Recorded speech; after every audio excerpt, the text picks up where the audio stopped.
চারটা কাজ করেন, জান্নাতের সব দরজা খোলা। উপস্থিত বৈঠকের দিনী মুসলিমন চলে গেছেন নাকি? ঢং ঢং করে এসেছেন, ঢং ঢং করে চলে গেলেন। দেবরের সাথে এসেছেন, গল্প করতে করতে আবার গল্প করতে করতে চলে যাচ্ছেন। স্বভাব কেন এত খারাপ আপনার? স্বভাব কেন এমন? আপনি মহিলা মানুষ, লজ্জা করতে পারেন না? একবারে নিজেকে ঢেকে রাখবেন, যা হবে হবে। নিজেকে গুটিয়ে রাখবেন, যা হবে হবে। নিজেকে শক্ত করতে শিখুন। সবচেয়ে বড় মুজাহিদ ওই যে আত্মার বিরুদ্ধে জিহাদ করতে পারে। দেবরের পাশে বসে গল্প করতে হবে না, তাতে আমি রাজি নই। দেবরকে খেতে দেবো এ কথাই ঠিক, দেবরের কাজ করবে এ কথাই ঠিক, সম্ভবপর জীবন বাজি রেখে আড়ে থেকে কাজ করবে এ কথাও ঠিক। সারা গ্রামের সবাই আমার চাচা নয়, ভুল হিসাব। সারা গ্রামের সবাই আমার বাপ নয়, ভুল হিসাব। সারা গ্রামের সবাই আমার ভাই নয়, ভুল হিসাব। নিজেকে গুটিয়ে রাখতে হবে এ কথাই ঠিক, নিজেকে গুটিয়ে রাখতে হবে এ কথাই ঠিক। তারা জান্নাত লাভ করা যাবে না। চারটা কাজ করেন, জান্নাতের সব দরজা খোলা। চারটা কাজ করেন, জান্নাতের সব দরজা খোলা। 1, 5 ওয়াক্ত সালাত। 2, রমজান মাসের রোজা, এই যে আসছে কদিন পরে। 3, স্বামীকে মেনে চলা। 4, জেনায় লিপ্ত না হওয়া। এই চারটা কাজ করলে জান্নাতের সব দরজা খোলা। যেটা দিয়ে ইচ্ছে সেটা ঢোকেন। আব্দুর রাজ্জাক সাহেব, থামেন থামেন থামেন থামেন। আপনার দুইটা মেনে চলি, 5 ওয়াক্ত সালাত আদায় করি, রমজান মাসে সিয়াম পালন করি, স্বামীর কথা মেনে চলতে পারি না। ও গালি দেয়, ওর মুখ খারাপ, ও গালি দেখ, ও মুখ খারাপ করুক, তবু আপনি ধৈর্য ধারণ করেন, ভালো হবে।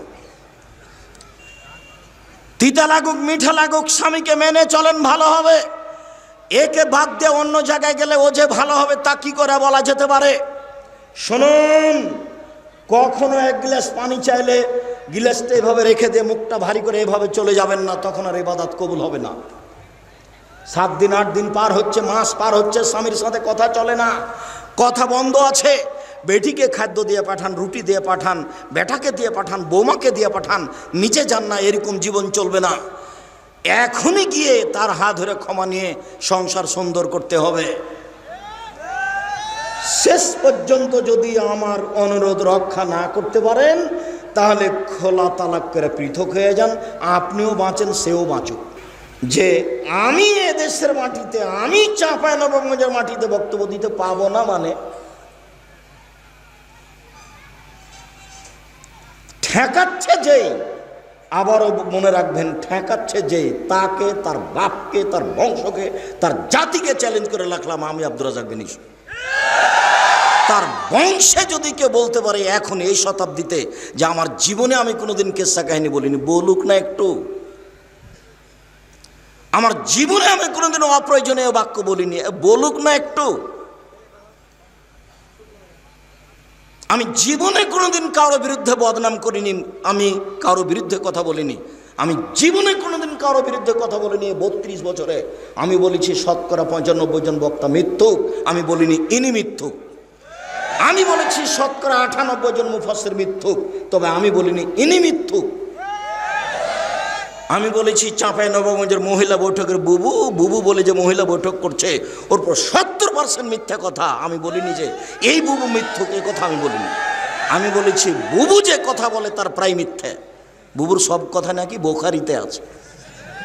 বুবুকে আমি বলেছি আমি আব্দুর রাজ্জাক বিন ইউসুফ, আমি চাঁপাইনবাবগঞ্জের মানুষ, দিন প্রচার হিসাবে আমি আপনার সবচেয়ে কাছের মানুষ আপনি মনে করবেন। আপনি আমাকে এড়িয়ে এই দেশের মাটিতে, আমার বুকের ওপরে, চাঁপাইনবাবগঞ্জের মাটিতে মহিলা বৈঠক নামে আপনি মিথ্যা প্রচার করবেন, এইটা আপনার সাহস করা ঠিক হয়নি। একটা মরা মানুষ মারা গেছে, সেই বাড়িতে আপনি সবাই মিলে হাত তুলে দোয়া করবেন, এই ঢং আপনি দেখায়েন না ধর্মের নামে। 27 রজব রোজা করতে হবে, মহিলা বৈঠক আপনি এই ঢং দেখায়েন না ধর্মের নামে। আমি আব্দুর রাজ্জাক বিন ইউসুফ 25 বছর থেকে ফতোয়া কলমে লিখি, এবং কোনো মানুষের চাপে কোনো একদিন কোনো একটা বাক্য বক্তব্য দিনি, কোনো একটা কলম ধরিনি। এমন কোনো মানুষ এদেশের মাটিতে যা আমাকে চাপ দিয়ে কিছু করে নিতে পারে, এটা অসম্ভব। আমার দেহে যতক্ষণ পর্যন্ত শ্বাস আছে ততক্ষণ পর্যন্ত আমি কোনো মানুষের চাপে এবং কোনো মানুষের ভালোবাসায় শরীয়তের বিরুদ্ধে কোনো কথা বলতে প্রস্তুত নই। আমি মানুষ, জাতির যদি রাস্তাঘাট করে দিতে না পারি, জাতির যদি স্কুল কলেজ করে দিতে না পারি, জাতিকে চূড়ান্ত সঠিক ধর্ম দিতে পারবো ইনশাল্লাহ। ধর্মের ব্যাপারে জাতিকে ফাঁকি দিয়ে আমি আব্দুর রাজ্জাক বিন ইউসুফ পরকাল হারাতে রাজি নই। সম্মানিত দিনী ভাই বোন, আমি এদেশের মাটিতে কথা বলতে পাবো না মানে, আমি আমার জন্মভূমিতে কথা বলতে পাবো না মানে অবাক কথা। ছাত্র জীবনে একদিন আমি এসেছিলাম, ঈদের দিন আমি চলে যাব ইন্ডিয়া পড়াশোনা করার জন্য। সেদিন ঈদের দিনে আমার চাচার বাড়িতে আমি আটকা পড়েছিলাম। তখন ইনি আমাকে ডেকে নিয়ে গেলেন মাইয়াতে ঈদের মাঠে। বহুদিন আগে আপনার এই ঈদের মাঠে কোথায় যেন আমি বক্তব্য দিয়েছিলাম। তাহলে তো আমি এখানকার মানুষ, আমি বক্তব্য দিতে আসতে পাবো না মানে ঠেকাই কে? কেন ঠেকাবে? কোন সাহসে ঠেকাই? তারা ঠেকানোর ভিত্তি কি? মহিলা বৈঠকের দিনই বোন, আপনাকে আমি খাটো করতে আসিনি। আপনি এই নীতি পরিবর্তন করুন, জরুরি। কিস্সা কাহিনী বলে, ধর্মের নামে মিথ্যা কথা বলে জাতিকে ফাঁকি দিয়ে পরকাল সফলতার চেষ্টা করিয়েন না। সম্মানিত দিনী ভাই বোন, এসেছি, কিছুক্ষণ সময় পর্যন্ত আপনি অপেক্ষা করুন, আপনার কিছু না কিছু উপকার করবো ইনশাল্লাহ। আমার দিনী ভাই বোন যেখানে যারা আছেন এমনভাবে চুপচাপ থাকবেন, পাখি যেন মনে করে আপনি পাথর। আপনি এক খেয়ালে চেয়ে থাকবেন, আপনার জন্য ভালো হবে, আমার জন্য ভালো হবে। ইবাদতের জগতে সবচেয়ে শক্তিশালী ইবাদত হলো দান। এরকম ক্ষমতাধর পাওয়ারফুল শক্তিশালী দান ইবাদত পৃথিবীতে নেই। রাসূল সাল্লাল্লাহু আলাইহি সাল্লাম বলছেন, as-সাদকাতু বুরহান, দান হলো দলিল। পৃথিবীতে কোনো ইবাদত নাই যেটাকে আল্লাহ রাসূল দলিল বলেছেন। দলিল, এই জমি আমার, প্রমাণ এই যে দলিল। এই বাড়ি আমার, প্রমাণ এই যে দলিল। বিচারের মাঠে জান্নাত আমি পাবো, প্রমাণ আমার কাছে দলিল আছে। কি? দান। আমি এই কথা বলিনি, এই কথা মুহাম্মদ সাল্লাল্লাহু আলাইহি ওয়াসাল্লাম বলছেন। তিনি বলছেন, ইন্না সাদকাতা তুতফিল খাতিয়াতা কামা ইতফিল মাউন নারা। নিশ্চয় দান মানুষের পাপকে মিটিয়ে দিতে পারে, পানি যেমন আগুনকে নিভিয়ে দিতে পারে। এইভাবে আল্লাহ রাসূল বলেছেন, পানি যেমন আগুনকে নিভিয়ে দিতে পারে, দান তেমন পাপকে মিটিয়ে দিতে পারে। কোনো ইবাদত এরকম নাই যার কথা আল্লাহ রাসূল এভাবে বলেছেন। এই হলো একটা কথা। আর একটা কথা হলো এই যে এদেশের মাটিতে মক্তব প্রায় বন্ধই। আর দাওয়া ইলাল্লাহ জামিয়া সালাফিয়ার একটা শাখা, একটা অংশ। তো এরা এদেশের মাটিতে বেশ কিছু কাজ করতে চায়। তার একটা হলো পুনরায় এদেশের মাটিতে মক্তব চালু করবে, যেখানে ছেলেমেয়েরা বিশুদ্ধভাবে কোরআন মাজিদ পড়া শিখবে, দোয়া তাসবিহ তাহলিল জিকির আজকার শিখবে, এবং প্রায় মসজিদে একটা করে ছোটোখাটো হলেও লাইব্রেরি থাকবে, যেখানে তারা সঠিক আকীদার দিন ধর্ম শিখবে। কেননা যেসব বই পুস্তক বাড়িতে আছে তার প্রায় অংশই মিথ্যে। আপনাকে আমি যখন তখনই দেখাই, মানুষ যদি কোরআন মাজিদের গায়ে মিথ্যা কথা লিখতে পারে, তাহলে তো বই পুস্তকে মিথ্যা কথা লিখবে। এ দেখেন, 3 ভাগের 1 ভাগ একটা পৃষ্ঠে লেখা আছে দোয়া ও খাতমুল কোরআন, কোরআন খতমের দোয়া। 32 বছর থেকে বলছি, এই দোয়ার যদি কোনো একটা বাক্য নবীর বাক্য বলে প্রমাণ হয়ে যায়, সেদিন থেকে আমি আব্দুর রাজ্জাক বিন ইউসুফ অন্তত জাতির সামনে কথা বলবো না, কথাই বলবো না, জাতির কাছ থেকে সরে যাব।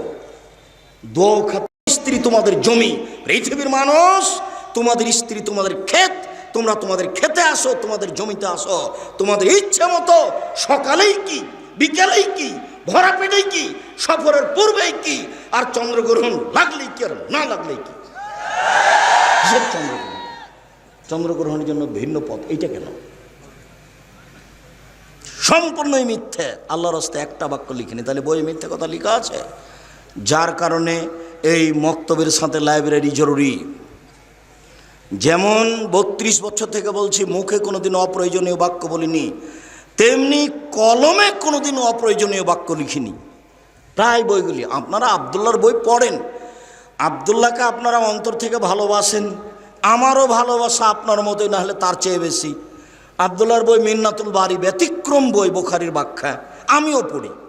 কিন্তু আবদুল্লাহর বইয়ের সাথে সাথে আমরাও যেগুলো আপনাদের সামনে হাদিয়া পেশ করেছি, কে বড় লাভবান, কে বড় ক্ষতিগ্রস্ত, আদর্শ নারী, আদর্শ পরিবার, বক্তা শ্রোতার পরিচয়, মরণ একদিন আসবেই। তাফসির কি মিথ্যা হতে পারে? শুধু চাঁপাই নবগঞ্জের লোকের জন্য লিখেছি, তাফসির মাহফিলের জন্য। তাফসির কি মিথ্যা হতে পারে? মানে ওই বইয়ে যা তাফসির আছে সবই মিথ্যা, একটা সত্য না। তা আপনি যদি না পড়েন তো মুফাসসির কি বললো এটা আপনি কি দিয়ে ধরবেন? বক্তা শ্রোতার পরিচয়, মানে বক্তা এ বক্তা নয়, আমি আর আপনি ভুল বুঝেছি, ওই জন্য ওই বইটা লিখেছিলাম। কিন্তু আপনি মনে করলেন আব্দুর রাজ্জাক সাহেবের বইটা কিনিনি, আব্দুর রাজ্জাক সাহেবকে ঠগিয়ে দিয়েছি। তাহলে এইটা মনে করলে তো আমি উপকার করতে পারলাম না। আমি একটা বাক্য অপ্রয়োজনীয় লিখিনি, যেমন মুখে কোনো দিন বলিনি তেমন অপ্রয়োজনীয় লিখিনি। বইয়ের উপরে লেখা আছে বইয়ে কোনো জাল জয়ীফ হাদিস নেই, বইয়ে কোনো কিস্সা কাহিনী নেই। তা আমি আপনার উপকারের জন্য লিখেছিলাম। যখন এদেশে দোয়া নিয়ে মারামারি উঠলো তখন দোয়ার উপরেও একটা বই লেখা আছে।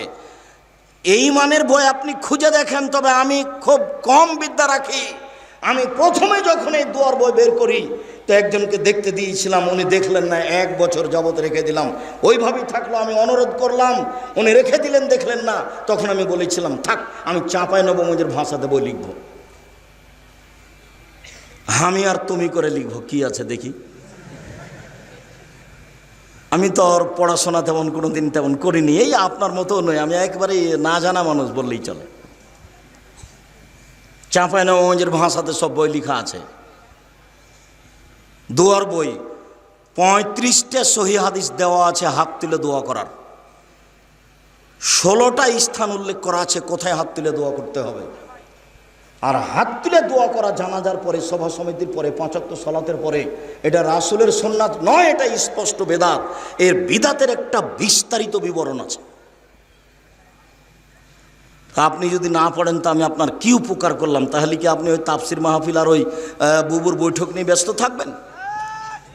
সম্মানিত দিনী ভাই বোন, তো এই যে দানের কথাটায় আপনার কাছে ছিলাম আমি। কোনোদিন কেউ যদি দান চাই তাহলে হাতটা খাটো করে রাখবেন না। আল ইয়াদুলিয়া খায়রুম মিন ইয়াদিস সুফলা, যেটা দেয় সেটা ভালো, যেটা নেয় তার চেয়ে। হাদিস বুখারী মুসলিম। এবাদতের জগতে সবচেয়ে দামি এবাদত দান। ফকির চাচ্ছে টাকা, তো আপনি বলছেন মাফ করো, মানে 500 টাকার নোট পকেটে আছে। তার মানে কেন? আপনার স্ত্রীও বুদ্ধিমতী নয়, আপনার মাও বুদ্ধিমতী নয়। যখন আপনি বাড়ি থেকে বের হচ্ছিলেন তখন আপনার মায়ের উচিত ছিল, বেটা এই যে 50, 60, 100 টাকা খুচরা নিয়ে যাবে, বেটা ফকিরে চাইলে দিবি। তা আপনার কাছে তো 500 টাকার নোট আছে, আপনি তো ফকিরকে দিতে পারবেন না, তখন খালি বলছেন মাফ করো, খালি মাফ করো। ও কী করলো? যারা দ্বারা সারাদিন আপনার তার কাছে ক্ষমা চাচ্ছে, কী করলেন? আর আপনার স্ত্রীরও বোকামি আছে, ও কথা আমি বলেছি যে আপনার স্ত্রীকে ফিরে যেতে হবে আপনার মায়ের স্বভাবে। শতদিন বলছি, আপনার স্ত্রীকে ফিরে যেতে হবে আপনার মায়ের স্বভাবে। আপনারা ছিলেন 10 ভাই বোন, আর আপনাদের বাড়িতে ছিল 2 জন কিষান কামলা পাট, আর আপনার বাপের স্বভাব ছিল মসজিদ থেকে ফকির ধরে আনা। রাতে 2 জন করে ফকির ধরে নিয়ে চলে আসতো। বাড়ি কোথায় মুরব্বি? মসজিদে, এশার টাইমে, এশার সালাতের পরে। আমার বাড়ি ফরিদপুর ভাঙা। রাতে খেয়েছেন? জি না। তো চলেন। সাথে করে নিয়ে আপনার বাপ নিয়ে চলে এসেছে। আপনার মা ঢেঁকিতে ধান ভেঙে 16 জন মানুষের খাওয়া রেডি করতেন, কোনোদিন সমস্যা হয়নি। আর আপনার স্ত্রী এখন যেখানে রান্না করে সেখানে ফ্রিজ আছে, সেখানে তরিতরকারি রেডি আছে। 10টার সময় আপনি মেহমান নিয়ে গেছেন, গিয়ে বলছেন খালেদা একটু উঠো, খানা পানি রেডি করো। তখন উত্তর বলছে, হ্যাঁ তুমি রাতে মেহমান নিয়েছো, ঝামেলা পাকাও। এই বউকে পরিবর্তন করার চেষ্টা করুন। এই যদি পরিবর্তন না হয় তালাক দিতে হবে, এ কথাই ঠিক। মেহমানকে তাকে খেতে দিতে শিখতে হবে। চাঁপাইনবাবগঞ্জের ভাষা তো ওকে তো খেতে দিতে শিখতে হবে, ওর বাপকে খেতে দিতে শিখতে হবে। মানে ফকির মিসকিনকে উপেক্ষা করা চলা যাবে না। আপনি বুঝতে পারছেন না? এইখানে এই কথাটা বলে আপনাকে আমি আগাই। ফকির মিসকিনকে খেতে দেওয়া, অসহায় মানুষকে দান করা, এটা এত বড় নেকি যে 3টে বড় বড় নেকি একসাথে যা হয় ফকির মিসকিনকে খেতে দিলে তাই হয়। এক, কাল মুজাহিদ, আল্লাহর পথে জেহাদ করলে যত নেকি হয়, ফকির মিসকিন অসহায় মানুষকে খেতে দিলে, দান করলে তত নেকি হয়। 2, অল কিয়াম, নিয়মিত রাতে তাহাজ্জুদ পড়লে যত নেকি হয়, ফকির মিসকিনকে খেতে দিলে তত নেকি হয়। 3, নিয়মিত নফল রোজা সিয়াম থাকলে যত নেকি হয় ফকির মিসকিনকে খেতে দিলে তত নেকি হয়। তিনটা প্রত্যেকটাই জান্নাতের জন্য যথেষ্ট। এক, আল্লাহর পথে জিহাদ, এটাই যথেষ্ট জান্নাতের জন্য। দুই, রাতে তাহাজ্জুদ, শুধু জান্নাত নয়, দামি জান্নাত পাবে এটা দিয়ে, দামি। তিন, নফল সিয়াম, নফল সিয়াম, এটার বিনিময়ে জান্নাত। তাহলে তিনটার প্রত্যেকটার নিজস্ব ক্ষমতা জান্নাতের, কিন্তু তিনটা সমান একটাই। বলেন তো সেটা কি? ফকির মিসকিনকে খেতে দেওয়া, দান করা, অসহায় মানুষের পাশে দাঁড়ানো। কেন আপনি বললেন যে মাফ করো? কেন আপনার মা আপনাকে 50 টাকা খুচরা বের করে দিল না? মনে কিছু নিয়েন না, আপনার মায়ের স্বভাব পরিবর্তন করতে হবে, আপনার স্ত্রীর স্বভাব পরিবর্তন করতে হবে। আপনার স্ত্রীর যে স্বভাব গতি আছে তা পরিবর্তন করতে হবে, যেন 150 চাল রান্না করে, নাড়া করে। আপনার মা হাফ কেজি, 2 কেজি, 3 কেজি চাউল রান্না করতেন, আর আপনার স্ত্রী 150 চাউল রান্না করেছে। 150 চাউল রান্না করেছে। দুপুরে 4-5 জন মেহমান এসেছে, তখন আপনার স্ত্রী বলছে কি করবে, কি করবে, এটুকু খেতে তো শেষ হয়ে যাবে, এ করো, চানাচুর বিস্কুট দিয়ে বিদায় করতে। দুপুরের সময়তে চানাচুর বিস্কুট দিয়ে বিদায় করতে হবে। আপনার মাকে জিজ্ঞাসা করে থাকেন, বেঁচে থাকলে, এখনো বয়স 80 বছর, জীবনে কোনোদিন দুপুরে আপনার মা চানাচুর বিস্কুট দিয়ে কোনোদিন মেহমানকে বিদায় করেনি। বসতে দিয়েছে, চাঁপাইনবাবগঞ্জের হাতের সিলাই কাঁথা শুইতে দিয়েছে, পাখা দিয়েছে, বলেছে অপেক্ষা করতে বলো, আমি রান্না করে খাওয়াবো। এটা আপনার মা পারে, আপনার বউ পারে না কেন? বউকে পরিবর্তন করার চেষ্টা করুন, পরিবর্তন না হলে তালাক দিতে হবে, এ কথাই ঠিক। সম্মানিত দিনী ভাই বোন, বলছিলাম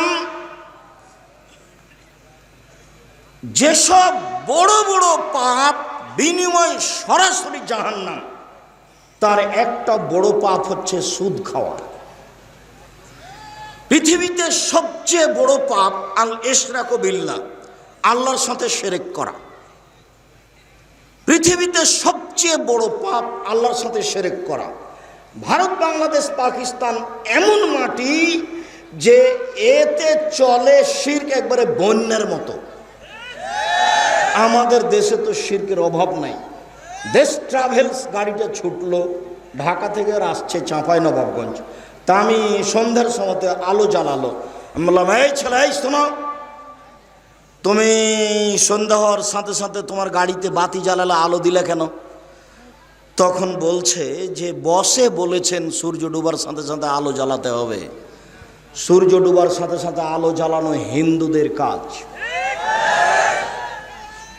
শিরক দিয়ে দেশ ঘেরা। স্বামী মরার সাথে সাথে আমাদের মহিলাদেরকে নাকফুল গয়না খুলে দিতে হবে। নাকফুল গয়না খুলে দেওয়াটা হিন্দুদের কাজ। শিরকে দেশ পরিপূর্ণ হয়ে আছে। তুলসী গাছ তুলে ফেলা যায় না, ক্ষতি হতে পারে, তার নাম শিরক। জুতা পায়ে দিয়ে ধানের উপরে হাঁটা যায় না, তার নাম শিরক।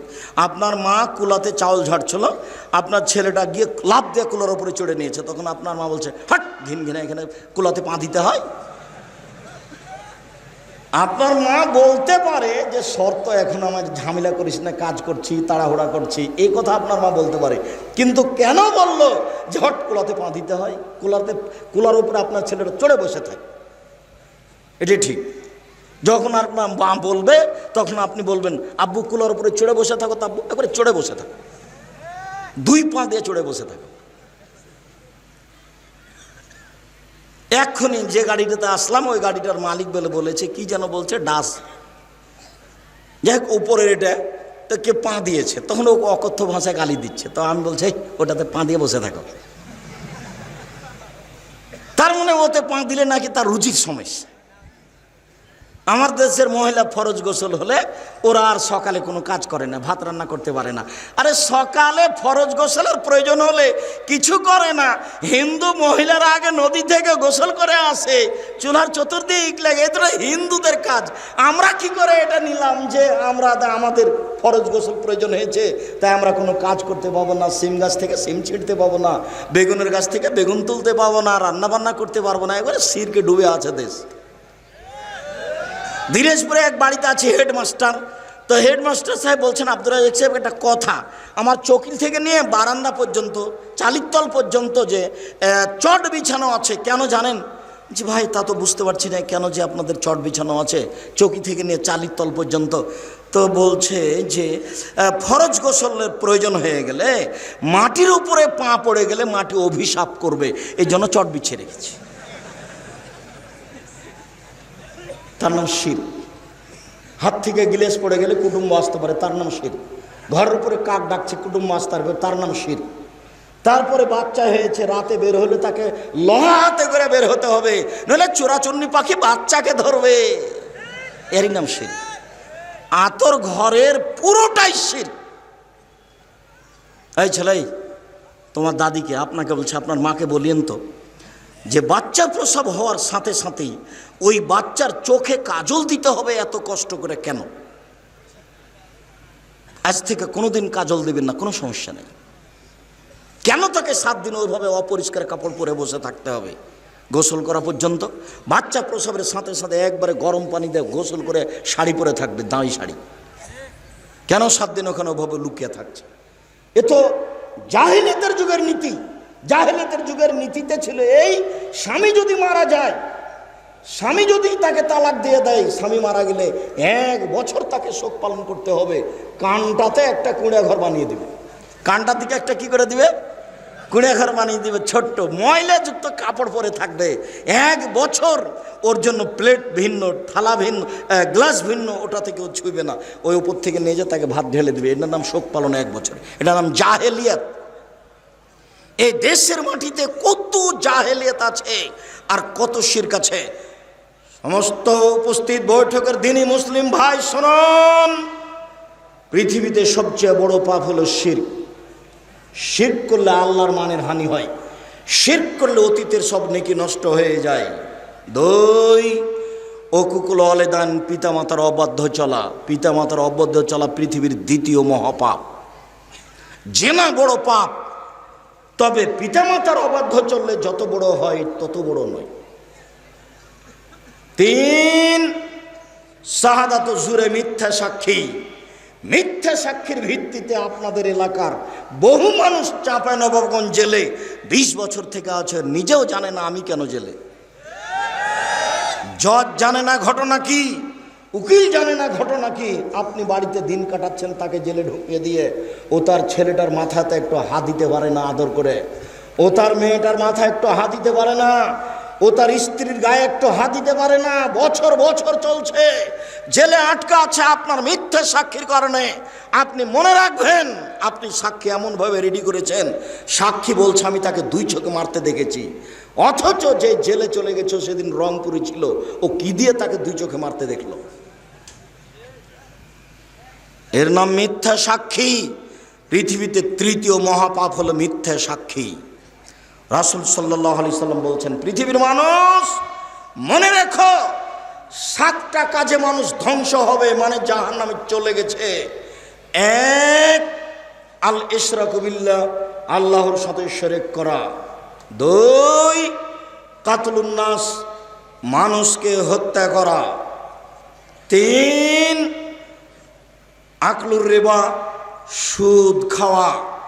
সুদ খায় যারা জাহান্নামে যাবে তারা, মন মতো চলে যারা জাহান্নামে যাবে তারা, সুদ ঘুষ খায় যারা জাহান্নামে যাবে তারা, কিস্তিতে টাকা তোলে যারা জাহান্নামে যাবে তারা, মন মতো চলে যারা জাহান্নামে যাবে তারা। আমি আব্দুর রাজ্জাক বিন ইউসুফ, আপনার বাড়ির মানুষ, আপনাকে আমি ভিক্ষে করে খেতে বলিনি, তবে ভিক্ষে করে খাওয়া যায়।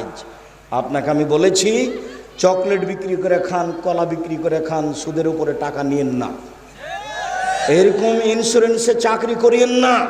এদেশের মাটিতে এমন কোনো এনজিও নাই যেখানে চাকরি যায় সব সুদের সাথে জড়িত। এদেশের মাটিতে এমন কোনো ব্যাংকিং ব্যবস্থা নেই যেটা সুদমুক্ত, সেখানে যেখানে চাকরি যায়।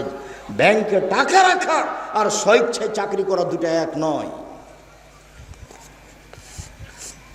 কথার 19-20 হওয়া খুব কঠিন আছে। কথা ফেরত নিতে হবে না সহজে। ভিক্ষা করে খাওয়া ভালো, শ্বশুরের কাছে যৌতুক নেওয়া ভালো নয়। ভিক্ষা করে খাওয়া ভালো, কিস্তিতে টাকা তোলা ভালো নয়। ভিক্ষা করে খাওয়া ভালো, সুদ খাওয়া ভালো নয়। সুদ চিরদিনের জন্য জঘন্য, নিকৃষ্ট, নেক্কারজনক কাজ, যার ফলাফল জাহান্নাম। সুদ যে খায় সে একদিন ভিক্ষুক হবেই হবে। যে সুদ খায় তাকে একদিন না একদিন ভিক্ষুক হতেই হবে। হয় সে হবে, না হয় তার ছেলে হবে, ভিক্ষুক হতেই হবে। সুদের পরিণাম নিঃস্ব। সম্মানিত দিনী ভাই বোন, রাসূল সাল্লাল্লাহু আলাইহি সাল্লাম বলেন, 7টি কাজে মানুষ ধ্বংস হবে, জাহান্নামে যাবে। তার 3 নম্বর হলো সুদ খাওয়া, 4 নম্বর হচ্ছে আকলু মালিল ইয়াতীম, এতিমের মাল খেয়ে নেওয়া, 5 নম্বর হচ্ছে আত-তাওয়াল্লি আনিজ যাহাব, যুদ্ধের মাঠ থেকে পালিয়ে যাওয়া, 6 নম্বর হচ্ছে কাজফুল মুহসানাতিল মুমিনাতিল গাফিলাত, ভালো মানুষের উপরে অপবাদ দেওয়া, ভালো মহিলার উপরে অপবাদ দেওয়া, দলীয় কৌশলে, দলীয় ক্ষমতায় দাঙ্গাবাজি করে, ক্ষমতা দেখিয়ে, দাপট দেখিয়ে, স্বৈরাচারী, স্বেচ্ছাচারী, বদমেজাজি দলীয় দাপট দিয়ে একটা নিঃস্ব মানুষের উপরে বদনাম চাপিয়ে তাকে জাতির সামনে অপমান করেছে। বেটা, ক্ষমতা দেখিয়ে কয়দিন বাঁচতে চাও তুমি? ফেরাউন ডুবে গেছে। মনে রেখো, তুমি দাম্ভিকতা দেখিয়ে, দলীয় দাপট দেখিয়ে, ক্ষমতা দেখিয়ে, অর্থ দেখিয়ে, দাঙ্গাবাজি করে, জুলুমবাজি করে, দাম্ভিকতা দেখিয়ে, স্বৈরাচারী হয়ে, স্বেচ্ছাচারী হয়ে, বদমেজাজি হয়ে 1 মিনিট বাঁচার চেষ্টা করিয়েন না। ফেরাউন ডুবে গেছে। আপনারও নৌকা ডুবে গেছে, নৌকা উঠবে না বলে রাখলাম আপনাকে। যাকে অপমান করেছেন তার কাছে আজকে ক্ষমা নিতে হবে সকাল হতে হতে। তাছাড়া আপনার নৌকা ডুবে গেছে, তাহাজ্জুদ দিয়ে টিকতে পারবেন না, হজ দিয়ে টিকতে পারবেন না, কোন পথ দিয়ে টিকতে পারবে না। জুলুমবাজ যারা, দাঙ্গাবাজ যারা, মানুষকে অপমান করে যারা, মানুষকে জেল হাজতে দেয় যারা, দলীয় দাপট দেখায় যারা, তাদের নৌকা ডুবে গেছে, উঠবে না। নৌকা মহানন্দা নদীতে ডুবেনি, সাগরে ডুবে গেছে, যেখান থেকে উঠানো যাবে না। একটাই পথ, যার সাথে অন্যায় হয়েছে তার হাত ধরে ক্ষমা নিতে হবে। 1 থাপ্পড় রিক্সাওয়ালাকে মেরে আপনি জান্নাত কিনতে পারবেন না তাহাজ্জুদ পড়ে। রিক্সাওয়ালাকে থাপ্পড় মেরে, নিরীহ মানুষকে অপমান করে তাহাজ্জুদ পড়ে আপনি জান্নাত কিনতে পারবেন না, অসম্ভব। বিচারের মাঠে যখন বিচার আল্লাহ শুরু করবেন, তখন বিচারের সূচনাতেই তিনি বলবেন, আল ইয়াউমা লা তামলিকু নাফসুন লিনাফসিন শাইআ। আজ কোনো মানুষের কোনো উপকার করতে পারবে না, একচ্ছত্র মালিকানা আমার। আইনাল জব্বার, আইনাল মুতাকাব্বির, আনা মালিকুল আমলাক। স্বৈরাচারী, স্বেচ্ছাচারী, বদমেজাজি, অহংকারী, দাঙ্গাবাজারা কোথায়? আমি আজকে রাজাধিরাজ। এই কথা বলে বিচার শুরু করবে। মাটির মানুষে থাকবেন একবারে নিরীহ হয়ে। আপনার বাপ হলো মাটির তৈরি, আর আপনি হলেন শুক্রকীট, ঘৃণিত খারাপ জিনিস, গন্ধময় জিনিসের তৈরি। আমার বাপ কিসের তৈরি? মাটির তৈরি। আর আমি হচ্ছি একটা নিকৃষ্ট, খারাপ, গন্ধময় জিনিস, শুক্রকীটের বীর্যর তৈরি। আমার কেন এত ক্ষমতা? আমি কেন মানুষের সামনে জুলুমবাজি করি? কেন আমি মানুষকে দাপট দেখাই? আমার বাপ মাটির তৈরি, মানে মাটি হয়ে যাব। আর আমি হচ্ছি শুক্রকীট, একবারে পচা, দুর্গন্ধময় জিনিসের তৈরি, যাতে গোসল করা লাগে, যাতে কাপড় অপবিত্র হয়ে যায়, তা দিয়ে আমি তৈরি। আমার কেন এত ক্ষমতা? আমার কেন এত দাপট? আমার তো ভিত্তিই ভালো নয়। আমি যেখান থেকে এসেছি, গায়ে কাপড়ে লেগে গেলে কাপড় খাঁচা লাগে, বোঝা যায় না কথা? আমি এই কথা বলিনি, এই কথা আল্লাহ বারবার বলছেন কোরআন মাজিদ। এই কথাই বারবার বলছে যে তুমি কেন অহংকার করো? তোমার বাপ মাটির তৈরি, আর তুমি বীর্যের তৈরি। তোমার অহংকারের কি আছে? তোমার অহংকার সাজে না, তোমার দাম্ভিকতা সাজে না, তোমার জুলুমবাজি সাজে না। সম্মানিত দিনী ভাই বোন, জাহান্নামের জন্য অপেক্ষা করিয়েন না। পৃথিবীর 3 শ্রেণীর মানুষ জাহান্নামে যাবেই। 3 শ্রেণীর মানুষ জাহান্নামে যাবে। 1, মদমেনুল খামর, যারা নিয়মিত বিড়ি, তামাক, জর্দা, সিগারেট, গুল, নেশাদার দ্রব্য খায়, পান করে, তারা জাহান্নামে যাবে। আজ থেকে এই সারা চাঁপাইনবাবগঞ্জে, এই দেবীনগর থেকে নিয়ে, সুন্দরপুর থেকে নিয়ে, আপনার যত আছে, টিকলির চর থেকে নিয়ে, নমপট থেকে নিয়ে যত এলাকা আছে, সব এলাকাতে আর কোনো দিন বিড়ি সিগারেট বিক্রি হবে না। সেদিন যেমন বলে গেছি যে ডুলি বিবি শব্দটাতে পেশাব করে দিয়ে উঠো, মানে ডুলি বিবি শব্দ আর কোনোদিন ব্যবহার করব না। 20-30 বছর পরে কেউ যদি বলে ডুলি বিবি, তখন আরেকজন বলবে ডুলি বিবি কি গো? তখন আমাদেরকে বুঝাতে হবে অনেক দিন আগে ডুলি বিবি প্রথা ছিল, বরের সাথে যুবতী মেয়েরা যেত ঢং করে সাজ করে, সেইটার নাম ডুলি বিবি। এখন এটা বাদ পড়ে গেছে। চাঁপাইনবাবগঞ্জে বিবাহের শুরু থেকে শেষ পর্যন্ত একটা কাজও যায় না, সবই হারাম। 32 বছর থেকে বলছি, কে এখন পর্যন্ত দাঁড়িয়ে আমাকে বলে না যে না দুরাজাক সাহেব এইটা ঠিক। সাহস হবে কোথায়? সবই যে খারাপ, একটাও যে জায়েজ নয়, একটাও জায়েজ নয়। সবাই মিলে বউ দেখতে পারে না, এটা হলো হারাম। বায়না প্রথা, বায়না করে তার হাতে টাকা দিবে, এইটা হলো হারাম। থুবড়া সারা গ্রামের লোক মেয়েটার মুখে ক্ষীর দিচ্ছে, আরে বউয়ের মুখে ক্ষীর দেয়, এই মেয়েটা সারা গ্রামের বউ হলো কি করে? তাহলে হিসাব বেটা গায়ে লাগে না কেন? গায়ে কি সবই পুজ? সবই পুজ নাকি একটু রক্ত নাই? আপনারা এসে ঠিক বলেছেন, আর নইলে এমন কথা বলেন কি করে? জবাব দিতে হবে। আমি জবাব দেওয়ার জন্য প্রস্তুত। এই নীতিতে শুধু প্রস্তুত নই, এই নীতিতে পেশাব করে দিতে প্রস্তুত। নীতি জাতি থেকে উঠিয়ে দেবো, চাঁপাইনবাবগঞ্জ জেলা থেকে বিদায় করে দেবো। দু যুবতী মেয়েরা সারা রাত গীত গাইবে কণ্ঠসুরে, আর থুবড়া খাওয়াবে সারা দিন, সারা রাত। সব গ্রামের লোক এসে বসবে, তার সামনে ক্ষীর তুলে দেবে। আশ্চর্য নোংরা নীতি। আমি বলেছিলাম কাজী সাহেবের ওই খাতাকে টয়লেট পেপার হিসাবে ব্যবহার করতে হবে পেশাবের জন্য, পায়খানার জন্য। কেন? ওতে আছে 4টা সাক্ষী। তখন ওই কাজী সাহেব আমার উপরে খুব ক্ষেপে গেলেন, সম্ভবত মানিকগঞ্জ থেকে। আমাকে তখন আমি বলছি, জনাব ক্ষেপছেন কেন? শুধুমাত্র জেনা প্রমাণ করতে কয়টা সাক্ষী লাগে?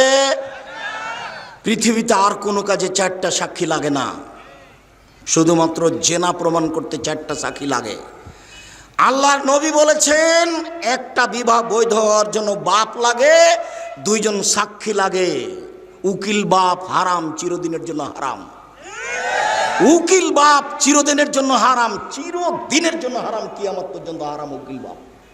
উকিল বাপই নাই। খুলনাতে, চট্টগ্রামে, বরিশালে উকিল বাপই সেদিন থেকে বাপ। আর আসল বাপ আর বাপ নয়, ওই উকিল বাপই সেদিন থেকে বেটির বাড়ি যাবে, বেটি উকিল বাপের বাড়ি যাবে। এখন নাকি বাপ বেটি হয়ে গেছে। চাঁপাইনবাবগঞ্জের মতন গ্রামের সবাই নাকি চাচা, তো কার সাথে পর্দা করবে? গেওরা গ্রামের সবাই নাকি ভাই, তো কার সাথে পর্দা করবে? তো পর্দা করার কেউ নাই। এখন এর বাড়ি ও যায়, ওর বাড়ি এ আসে। সালাম তো ভুলে গেছে, বলে আব্দুর রাজ্জাক আছো গো, এ বলে ঢুকে যাচ্ছে। অথচ এ বলে ঢোকা হারাম। আসসালামু আলাইকুম, দরজায় গিয়ে সালাম দিতে লজ্জা পাই। শতকরা 1999 জন লোক লজ্জা পায় আমার সামনে যারা বসে আছে। আজ থেকে নীতি পরিবর্তন করেন, করতেই হবে। এর নাম আত্মার সাথে জিহাদ। আজ থেকে এই বৈঠকে যত মানুষ বসে আছি, আর কোনোদিন বাড়ির দরজায় গিয়ে বলবো না যে আমাদের মা খালেদার মা আছো, এ কথা বলবো না। দরজায় বলবো আসসালামু আলাইকুম। বলা যাবে না ইনশাল্লাহ? বলছো না কেন? একটু লাভ দিয়ে উঠলে ভুলে যায় না, বলো ইনশাল্লাহ, ইনশাল্লাহ। আর যদি কেউ সালাম ছাড়া ঢুকে যায়, তাহলে কি করতে হবে? বাহির দরজায় যান, বাহির দরজায় যান, ওখান থেকে সালাম দিয়ে ঢুকেন। 3 শ্রেণীর মানুষ জাহান্নামে যাবে। 1, বিড়ি, তামাক, জর্দা, সিগারেট, গোল, নেশাদার দ্রব্য খায়, পান করেছে। 2, আর রাজনাত মিনান নিসায়ে, পুরুষের বেশধারী নারী, পুরুষের জুতা স্যান্ডেল পরে, পুরুষের শার্ট প্যান্ট পরে, পুরুষের পোশাক পরে। এই এলাকা থেকে এখন রাস্তা পাকা হয়ে গেছে। এই সুন্দরপুর, নারায়ণপুরের ছেলে মেয়েরা বেশি শিক্ষিত, শিক্ষিতা। এরা এখন মনে করেছে বেটি ছেলেরা যে আমাকে নিজেকেই বাজার করতে হবে। কেন? ওর স্বামী যখন কাপড় কিনে নিয়ে এসেছে, তখন কাপড়ে হাতে বলছে কি যে মোটা কাপড় কিনে নিয়ে এসেছে। তখন নিরুপায় হয়ে স্বামী বলেছে তাহলে তুই কিনে নিয়ে। তখন ও যাওয়ার সুযোগ পেয়েছে। কাপুরুষ, কাপুরুষ, এর নাম কাপুরুষ, এর নাম কাপুরুষ। জীবনে আমরা কোনোদিন বাজারে যাইনি, জীবনে। আমরা তো বেঁচে আছি। এবং এই কথা তো দূরের কথা, কাপড় কোনো মানুষ যদি কিনে নিয়ে এসে বাসায় দেয়, তাহলে বলতে পাবে না এটা মোটা না চিকন। আর যদি স্বামী হাতে দেয়, তাহলে বলতে হবে তুমি যাহাই আনিয়েছ তাহাতেই আমি খুশি। তাহলে সংসারের ভালোবাসা দ্বিগুণ বেড়ে যাবে। মোটা হোক চিকন হোক, তুমি যাহাই আনিয়েছ তাহাতেই আমি খুশি। অন্য মানুষ যদি কোটি টাকা দিয়ে কিনে নিয়ে আসে আমি খুশি নই, আমি নিজে হাতে যদি পরিশ্রম করে কিনে নিয়ে আসে আমি তাতে খুশি নই। তুমি আমার জন্য কিনিয়েছ তাতেই আমি খুশি। তাহলে সংসার সুন্দর হবে। আর আপনাকে আর একটা কথা বলা থাকছে, সবসময় নাম ধরে কাজে বলবেন, নিজে কাজ করবেন না। এক গ্লাস পানি আপনি নিজে ঢেলে খেলেন কেন? নিজে ঢেলে খেলেন কেন? আপনি বলবেন, খালেদা এক গ্লাস পানি নিয়ে আসো তো, ও খুশি হবে। আর নিজে ঢেলে খান তাহলে মনে করবে আমার উপরে রাগ করেছে, সেজন্য তো আমাকে বলে না। আর আপনাকে বলছে, আপনি মহিলা মানুষ, একটু পরে বলছি, যে আপনি এক গ্লাস পানি এইভাবে সামনে থ্যাকস করে দিয়ে সরে যায়েন না, এতে জান্নাত হবে না, এভাবে সংসার চলবে না। আমি আপনার কাছে আসছি একটু পরেই, সম্মানিত দিনী ভাই বোন, এই কথাটা শেষ করে নিই। আমরা এখন রাস্তাঘাট পাকা, এর অর্থ আমার বোনকে আমার মাকে গিয়ে চাঁপাইনবাবগঞ্জ শহরে বাজার করতে হবে, সারা দিন এর ধাক্কা খেতে হবে, ওর ধাক্কা খেতে হবে। মোহর দিনে না আপনি ধাক্কা খায় আর একজনের খারাপ লাগে না? একটু লজ্জা লাগে না? একটু শরম লাগে না? একটু হায়া লাগে না? একটু খারাপ লাগে না? একটু বোধোদয় না? একটু বোধগমন, একটা আত্মমর্যাদা নেই? আত্মমর্যাদা, আত্মমর্যাদা। উপস্থিত বৈঠকের দিনই মুসলিম শুনেন, উপস্থিত বৈঠকের দিনই মুসলিম বোন শোনেন। এই মেয়ে কথা বলছো কেন? তখন থেকে তোমার জন্য কথা বলছি, আর তুমি কথা বলছো মানে লজ্জা হয় না তোমার? শরম হয় না তোমার? হায়া হয় না তোমার? ইতস্তবোধ হয় না তোমার? বোধোদয় নেই তোমার? বোধগম্য নয় তোমার? কোন সাহসে তুমি কথা বলো? তোমার বাপ তোমাকে কিছু বলে না, যার জন্য তুমি মনে করেছো এখানে আসলে তুমি ফুলে ধোয়া থাকবে নাকি? ভদ্রতা বজায় রেখে মুসলমানের মেয়ে হে বসে থাকো, আমি তোমার জন্য এসেছি। এই মাঠে আমি গত বছর আসতে পাইনি, আমার একটা দুঃখ বেদনা আছে, আমি সাধ করে তোমার জন্য এসেছি। তুমি মুখ খুলবে না, আমার কথা শেষ হবে তখন তুমি ভাবতে ভাবতে বাড়ি যাবা। এটা আমি ঐকান্তিক কামনা এ দেশের মানুষ হিসেবে তোমার কাছে আমি দাবি রাখি। যত দিনী ভাই বোন আছেন, শরীয়তের ব্যাপারে আমি আপনার কাছে আসতে চাই, আমার এটা দাবি আপনার কাছে। শরীয়তের ব্যাপারে আপনি আমার কাছে আসবেন, এটা আমার দাবি আপনার কাছে। জাতির যদি রাস্তাঘাট করে দিতে না পারি, জাতির যদি স্কুল কলেজ করে দিতে না পারি, জাতিকে চূড়ান্ত সঠিক ধর্ম দিতে পারবো ইনশাআল্লাহ। ধর্মের ব্যাপারে জাতিকে ফাঁকি দিয়ে পরকাল হারাতে রাজি নই। আর ধর্ম নিয়ে চিন্তা ভাবনা করি, হাতে ফতোয়া লিখছি প্রায় 24-25 বছর থেকে। কাজেই কেউ চট করে একটা কথা বলবে আর সেটাই প্রমাণ হয়ে যাবে, কথা নয়। একটা মমর্ষ ব্যক্তি, জানাজা ব্যক্তি, লোককে কবরে থাকা নিয়ে প্রায় 241টা বেদাত আছে, পুরোটাই বেদাত। লোকটা মরে জান যায়, আপনি তার পাশে সূরা ইয়াসিন পড়লেন কেন? কেন পড়বেন? সূরা ইয়াসিন পড়ে কোনো কিছু হবে না, আপনি পড়লেন কেন? মরার সাথে সাথে আপনি মুখটা ঘুরিয়ে দিলেন কেন? সাদা কাপড় দিয়ে ঢেকে দেন। মরার সাথে সাথে আপনি পেট চেপে পেশাব পায়খানা বের করলেন কেন? এই মহিলা বৈঠকের মহিলা দিনী বোন শোনেন, আপনাকে বলছে, এদিকে শোনেন। মহিলাটা মারা গেছে, আপনি পেট চেপে পেশাব পায়খানা বের করলেন কেন? কে বলেছে আপনাকে? আপনি এখন নখ কাটলেন কেন? নখ তো যখন শ্বাস ছিল তখন কাটতে হতো, শ্বাস বন্ধ হয়ে গেছে, সব এখন বিধান বন্ধ। আপনি এখন নখ কাটলেন কেন? মোচটা ছোট করলেন কেন? পরিষ্কার পরিচ্ছন্নতায় গেলেন কেন? সব বন্ধ, শুধু অজু দিয়ে গোসল দিতে হবে। ওকে সম্পূর্ণ বাম কাতে রেখে ডান কাতে পানি ঢেলে শরীরটা গোটা ভিজিয়ে দিয়ে, গোটা শরীরের সাবান লাগিয়ে দিয়ে খুব হাত দিয়ে ডোলে, শক্ত করে ডোলে পরিষ্কার করে ঝকঝকে করে ধুতে হবে। 3 বার, 5 বার, 7 বার ঝকঝকে করে পরিষ্কার করে ধুতে হবে। ধুয়ে সাদা কাপড় 3টে বিছিয়ে দিয়ে লাশটা উঠিয়ে দিয়ে, ডানেরটা বামে, বামেরটা ডানে। লাশের পা আগে যাচ্ছে না মাথা আগে যাচ্ছে এটা বিবেচনার দরকার নেই। লাশকে সামনে রেখে 2-3 বক্তব্য দিতে পাবে না। চেয়ারম্যান একবার, মেম্বার একবার, গ্রামের সর্দার একবার, ওর বাপ একবার, ওর বেটা একবার, না, এগুলো একটাও চলবে না। 2-1টা কথা ইমাম বলতে পারেন, তার একটা কথা থাকবে যে এর ঋণ আছে নাকি, ঋণ থাকলে জানাজা হবে না। ব্যাংকে লোন নিয়ে কোনোদিন ব্যবসা করিয়েন না। এই ছেলে, এই যুবক শোনো, ভিক্ষে করে খেতে প্রস্তুত আছি, ব্যাংকে লোন নিয়ে ব্যবসা করব না। ও ব্যাংকে চাকরিজীবী, আপনাকে বলছি, সরকার আপনাকে লোন দিয়েছে, বাড়িতে 5 তালা করেছে লোনের টাকায়, আপনার তো জানাজা হবে না, ছেলেরা তো এই বাড়িতে বসবাস করবে, জানাজাই হবে না আপনার, জাহান্নাম জান্নাত পরে, জানাজাই নেই। লোন আছে যার, তার জানাজা নেই। যতক্ষণ পর্যন্ত লোন পরিশোধ না হবে ততক্ষণ পর্যন্ত জানাজা হবে না। দেখি কে আছে এমন তার জানাজার বৈধতা দিতে পারে। মাটি দেওয়ার সময়তে বিসমিল্লাহ বলে মাটি দিতে হবে, যেদিকে পা থাকে সেদিক থেকে ঢোকাতে হবে। তার মানে কোন দিক থেকে বলেন তো? কোন দিকে পা থাকে? এই ছেলে বলো, দক্ষিণ দিকে। বলতে পারছো না কেন? মিছিলে অমুকের চরিত্র ফুলের মতো পবিত্র, ওটা খুব পারো একটা সিগারেটের হিসাবে। একটু বুদ্ধি থাকে না? একটু হিসাব পাও না, আজ থেকে নীতি পরিবর্তন করে দাও। উপার্জন করে খাই, কারো এ বিষয়ে বলতে রাজি নই। তুমি জানো ও রাতে কি করে? তুমি যে বললে অমুকের চরিত্র, তুমি কি করে জানো তার চরিত্র? তুমি কি আল্লাহ? তুমি কেন গেলে এখানে আর একজনের এইভাবে সাফাই গাইতে? একটা সিগারেটের কারণে তোমার ইতস্তবোধ হয় না? রুজি উপার্জন করে খাও। আরে ভিক্ষা করে খাবো কেন? মানুষের বাড়িতে কাজ করে খাবো, মানুষের বাড়িতে কাজ করে খাবো। ক্ষমতা নিয়ে বসবাস করবো, সাহস নিয়ে ইমান নিয়ে বসবাস করব। একদিন চকলেট দিয়ে ব্যবসা করেছি, একদিন কাপড়ের ব্যবসা করব, একদিন কোটি টাকার ব্যবসা করব, একদিন উসমানের মতো ধনী হবে এই মাটিতে। ব্যবসা করে জাতির উপকার করব ইনশাআল্লাহ। চাঁপাইনবাবগঞ্জে বাড়ি, সেই জন্য 5 বছরে আম বাগান বিক্রি করে আপনার লন্ডনে বাড়ি করব না। 5 বছরের জন্য বিক্রি কয়েক কোটি টাকায়, একবার নগদ জাহান্নাম। কিভাবে দিন কাটছে কেউ একটু বুঝতে চায় না।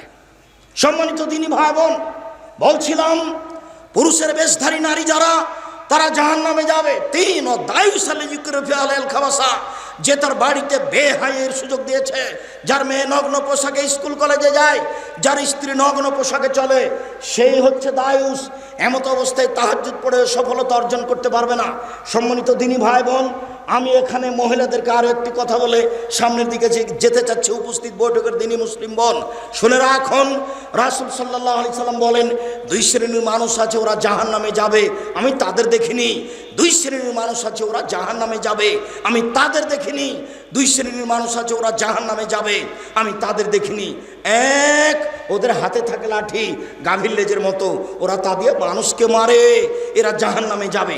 2, নিশাউন মহিলা, কাসিয়াতুন কাপড় পরে থাকে, আরিয়াতুন উলঙ্গ, মমিলাতুন এরা পুরুষকে নিজের দিকে আকৃষ্ট করে, মায়েলাতুন এরা নিজেরা আকৃষ্ট হয়। লায়াত খুলনাল জান্না, এরা জান্নাতে যাবে না, জান্নাতে তো যাবে না, যাবেই না। ওলা ইয়াজিদনা রিহাহা, এরা জান্নাতের গন্ধ পাবে না। ফাইনা রিহা আল্লাহ তুজাদু মিন মাসরিতে কাদা ওয়া কাদা, যে জান্নাতের গন্ধ 1 বছরের দূরত্ব পথ থেকে পাওয়া যায়। এখানে জান্নাত আছে। এখানে একটা দ্রুতগামী ঘোড়া দৌড়াতে আরম্ভ করলো, 1 বছর দৌড়িয়ে যেখানে যাবে, ওর মাথায় আপনি যদি দাঁড়ান তাহলে জান্নাতের গন্ধ পাবেন, অথচ এই মহিলা জান্নাতের গন্ধ পাবে না। নগ্ন পোশাক মানে, এই ছেলে, তোমার মা এখন এখানে বসে আছে ছোট ব্লাউজ পরে, যারা হাত থেকে বাকি দেখা যায়, এটা কি ভালো পোশাক? তোমার মা যে ব্লাউজ পরে আছে তার সব নিচের দিক পেটে দেখা যাচ্ছে, এটা কি ভালো পোশাক? আমি শাড়ি হারাম বলিনি, তবে আমি বলেছি শাড়ি ভালো পোশাক নয়। আমি বলেছি সালোয়ার কামিজ মেক্সি চাদর পরতে হবে। যদি শাড়ি পরে তাহলে হাত হতে হবে ব্লাউজের কবজি পর্যন্ত, নিচের দিকে নিচে চলে যেতে হবে, 1.5-2 গজ কাপড়ের ব্লাউজ বানাতে হবে। আর শাড়ি পরে যদি বাইরে বের হতে চাই তাহলে পা মোজা পরে বের হতে হবে, নইলে যখন অটোতে পা উঠাবে তখন হাঁটু পর্যন্ত দেখা যাবে। শাড়ি আমি না কচ করিনি, তবে শাড়ি ভালো পোশাক নয়। আমি বলেছি সালোয়ার কামিজ মেক্সি চাদর পরুন। সম্মানিত দিনী ভাই বোন, বলছিলাম এরই নাম হচ্ছে নগ্ন পোশাক, বিনিময় জাহান্নাম। আবার যখন ওরা রাস্তায় হাঁটে তখন সব পুরুষ তাকে দেখতে থাকে। আবার ওরা যখন রাস্তায় হাঁটে তখন কেন জানি কেমন কেমন করে, আনছান আনছান করে, একবার এই দিকে যায়, একবার ওই দিকে যায়, একবার হাত নাড়ে, একবার মাথার চুল নাড়ে। তার মানে পরিবর্তন হয়েছে ও নিজেই পুরুষের দিকে আকৃষ্ট হয়েছে, যা রাসূল সাল্লাল্লাহু আলাইহি সাল্লাম বলেন। এই ছেলে, 2-1টা ছেলে বাচ্চা আপনার পাশ থেকে উঠে যদি তা আপনি ঠেকাবেন কেন? ও তো এসব কথা বুঝতে পারে না, ও যেতে চাইবে, আর যার সামনে দেয়া যাবে সে কথা ধরে রাখতে পারবে না। আর আপনি দয়া করে কোনো প্রয়োজন আমাকে দেখায়েন না কিছুক্ষণ। সম্মানিত দিনী ভাই বোন, রাসূল সাল্লাল্লাহু আলাইহি ওয়াসাল্লাম বলেন, লানা রাসূলুল্লাহ সাল্লাল্লাহু আলাইহি সাল্লাম আকেল রিবা ওয়া মুকিলাহু ওয়া কাতিবাহু ওয়া শাহিদাইহি। যে সুদ খায় তার উপরে অভিশাপ, যে সুদ দেয় তার উপরে অভিশাপ, যে সুদ নেয় তার উপরে অভিশাপ, যে সুদের অঙ্ক কষে তার উপরে অভিশাপ, যে সুদের সাক্ষী থাকে তার উপরে অভিশাপ, ব্যাংকে যত ব্যবস্থাপনা আছে সবার উপরে অভিশাপ। আমি বলিনি, আমি অনুবাদক। শেষ বাক্যে তিনি বলেছেন হোম সওয়া, আজ থেকে তওবা করে উঠতে হবে, আর যেন কিস্তি না চলে। তোমার চলবে না, তোমার বাপের চলবে না, তোমার বোনের চলবে না, তোমার মায়ের চলবে না, একবারে টোটালি কিস্তিতে পেশাব করে উঠতে হবে। আবু হুরায়রা রাদিয়াল্লাহু তাআলা আনহু বলেন, রাসূল সাল্লাল্লাহু আলাইহি সাল্লাম বলেছেন, মায়াকুল দিরহাম রিবাহু ইয়ালাম আসাদ মিন সিদ্দাতি ওয়া সালাসিনা জিনিয়া। কেউ যদি জেনে শুনে 1 টাকা সুদ খায়, 36 বার জেনা করে যত পাপ হবে, 1 টাকা সুদ খেলে তার চেয়ে বেশি পাপ হবে। আমি বলিনি, আমি অনুবাদক, এ কথা আমি বলিনি। বাচ্চা, এই কথা আমি বলিনি, আবার অনুবাদ করছি। রাসূল সাল্লাল্লাহু আলাইহি সাল্লাম বলেন, মায়াকুল দিরহাম রিবা ওয়া ইয়ালাম। কেউ যদি জেনে শুনে 1 টাকা সুদ খায়, হে আসাদ মিন সিদ্দাতি ওয়া সালাসিনা জিনিয়া, 70 বার জেনা করে যত পাপ হবে, তার চেয়ে বেশি পাপ হবে 1 টাকা সুদ খেলে। 36 বার, 36 বার জেনা করে যত পাপ হবে, 1 টাকা সুদের পাপ বেশি হবে। তিনি বলেন, আর রিবা সাবুনা জুজান, সুদের 17টি ভাগ রয়েছে। আইন সারহা আইন কহরাজুল উম্মাহু, তার সবচেয়ে ছোট ভাগ হলো মার সাথে জেনা করলে যেমন পাপ হয়। লজ্জা লাগে না? এই ছেলে, কত টাকা সুদ খেয়েছো, তুমি লজ্জা করো না? তোমার শরম লাগে না? এই বেটা, মুখ নিচু করে বসে আছো কেন?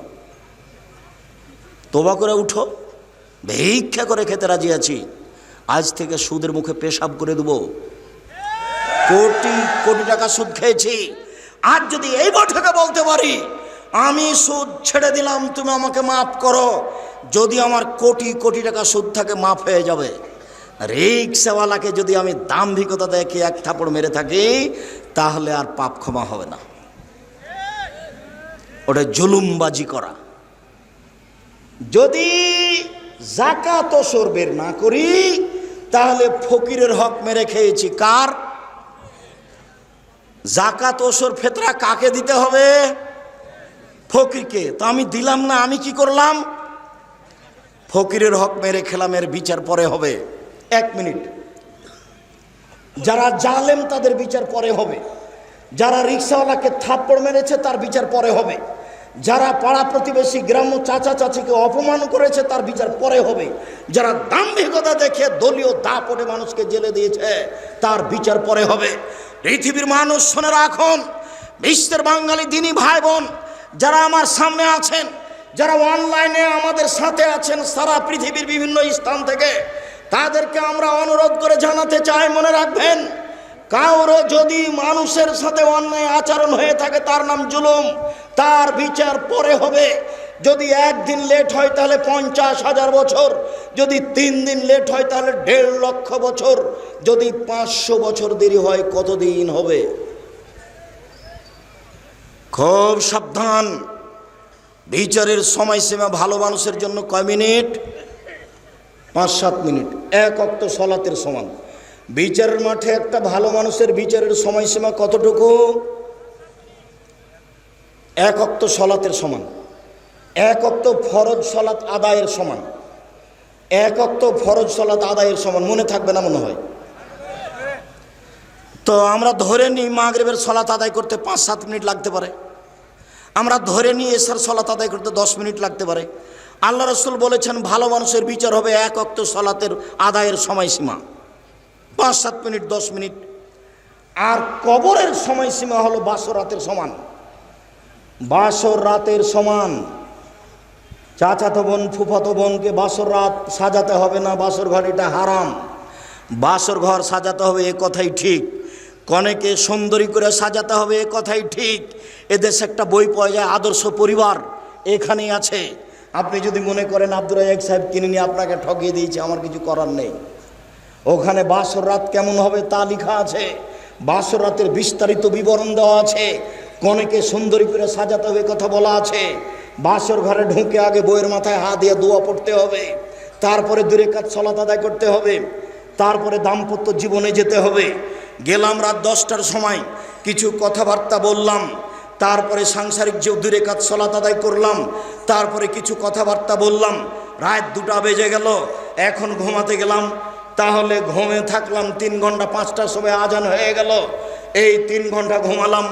রাসূল সাল্লাল্লাহু আলাইহি সাল্লাম বলছেন কবরের সময়সীমা হলো বাসর রাতের সমান, তাহলে মোটামুটি কবরের থাকার সময়সীমা হলো 2.5-3 ঘন্টা, 4 ঘন্টা এরকম হতে পারে।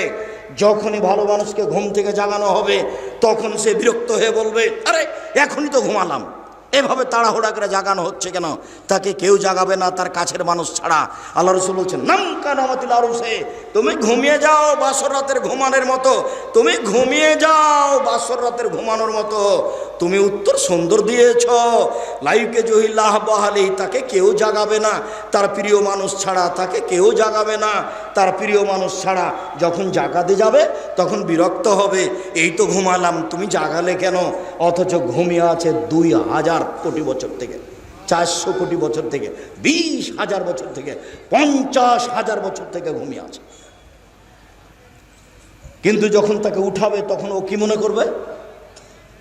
বুঝাতে পারলাম না, কেবলই ঘুমালাম তো বাসর রাতের সমান, এই তো ঘুমালাম। যদি ভালো মানুষ হয় তাহলে কবরের সময়সীমা বাসর রাতের সমান, আর যদি ভালো মানুষ হয় তাহলে বিচারের মাঠের সময়সীমা কতটুকু? 5-7 মিনিট, 10 মিনিট, 1 ওয়াক্ত সালাত আদায়ের সমান। বিচারের মাঠে যদি জালেমের একদিন দেরি হয় তাহলে 50,000 বছর, 3 দিন যদি লেট হয় তাহলে 1.5 লক্ষ বছর, যদি 500 বছর দেরি হয় তাহলে কতদিন আমি বলতে অক্ষম। সম্মানিত দিনী ভাই বোন, ভুলেও কোনোদিন জুলুমবাজি করে 1 দিন 1 ঘন্টা বাঁচার চেষ্টা করবেন না।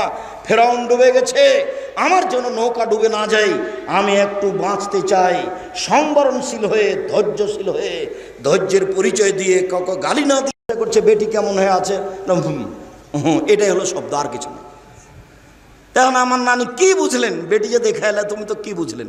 হয়তো বেটির সাথে দেখাই হয়নি, বাইরে বসে থাকে, কীভাবে চলে গেছে এমন হয়, তো দুনিয়া থেকে তো চলে গেছে, সময় তো শেষ হয়ে গেছে।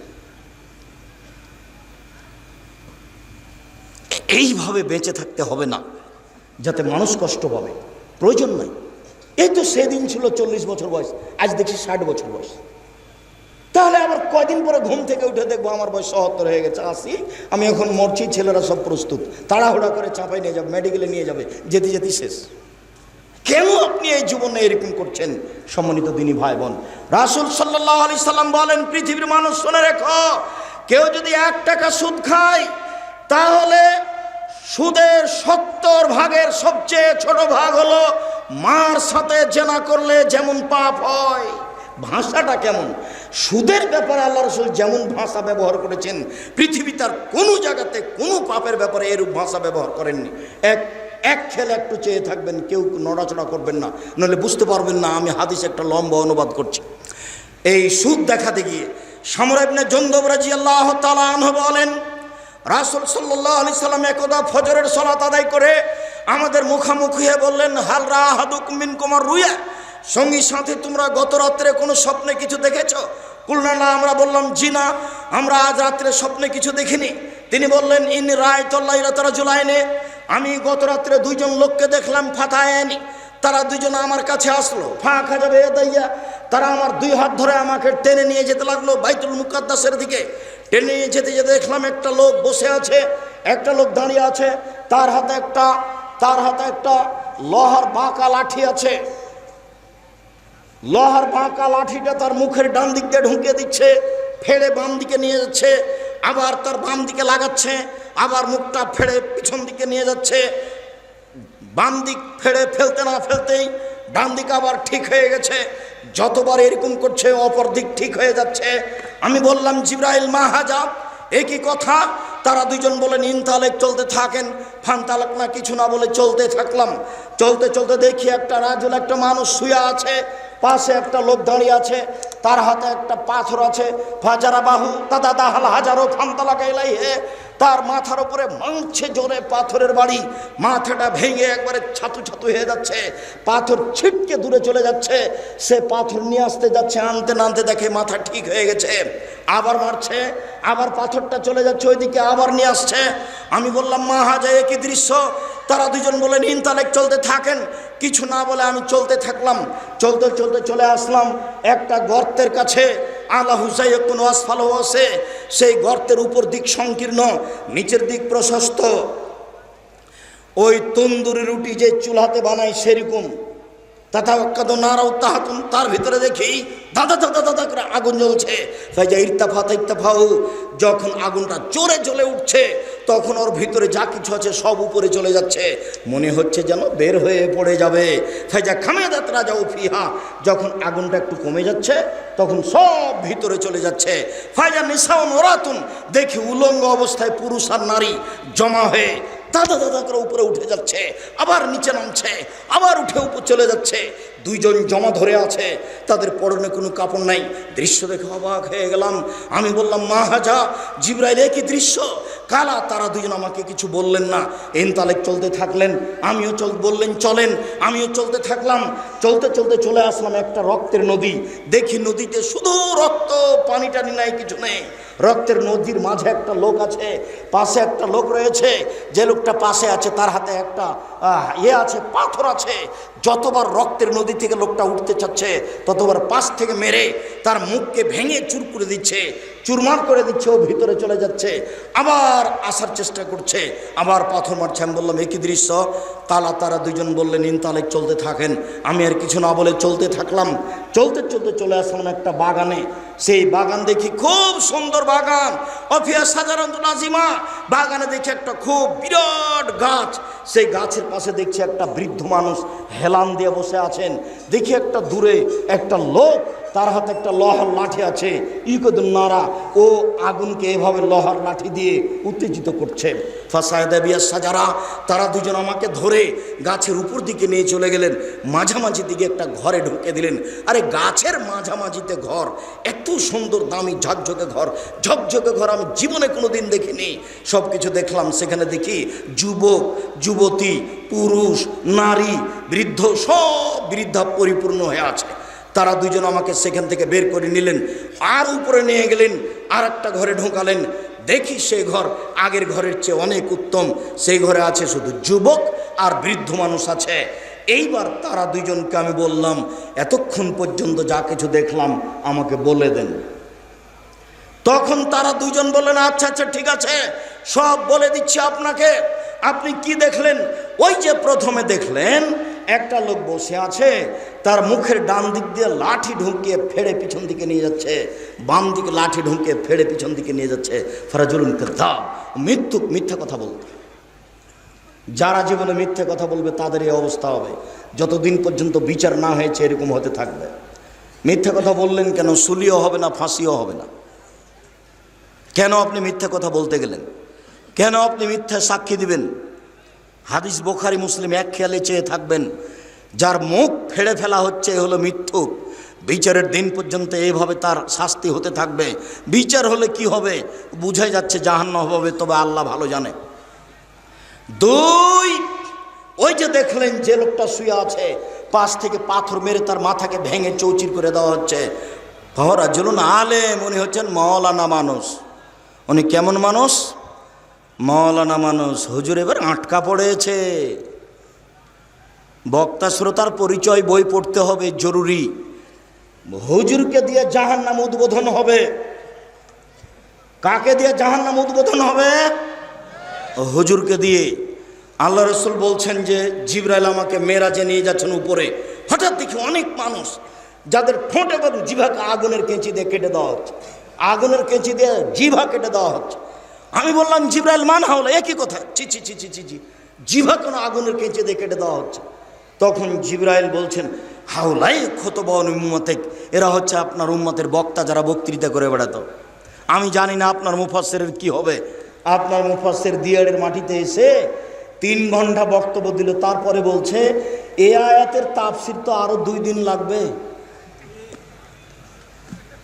আল্লাহর কসম ওরকম তাফসির দুনিয়াতে নাই।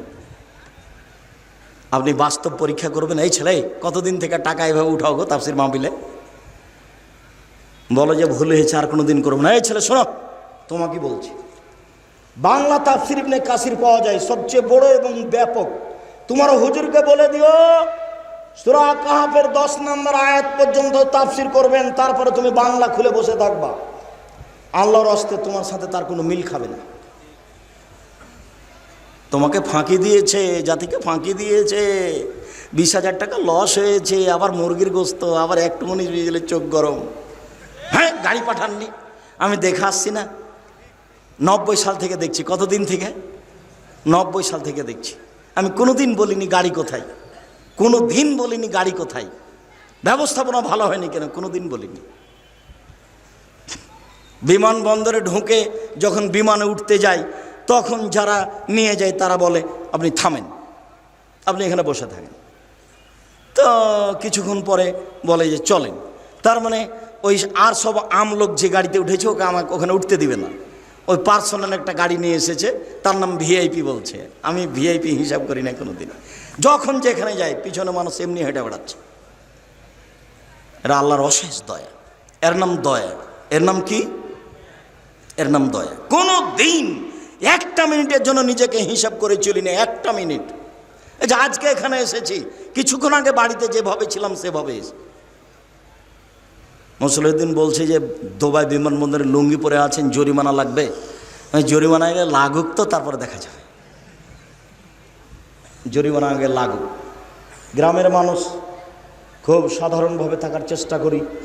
আল্লাহকে বলি, আল্লাহ আমার ভুল ত্রুটির কারণে জামিয়া সালাফের ক্ষতি না হয়। আর একটা বলি, আমি যদি কিছু এবাদত বান্দিগি করে পার হতে না পারি, তাহলে জনগণ যেসব কোরআন হাদিসের কথা বলেছি ওরা যে মেনে চলছে, ওই দিক দিয়ে একটু বিচারের মাঠে পার করে দিও কোনো রকম করে, অন্তত এইটুকু তুমি দাবি রক্ষা করো। এইভাবে বলি আল্লাহকে। নিজে কিছু করে সফল হতে পারবো এমনটা মনে বলে না।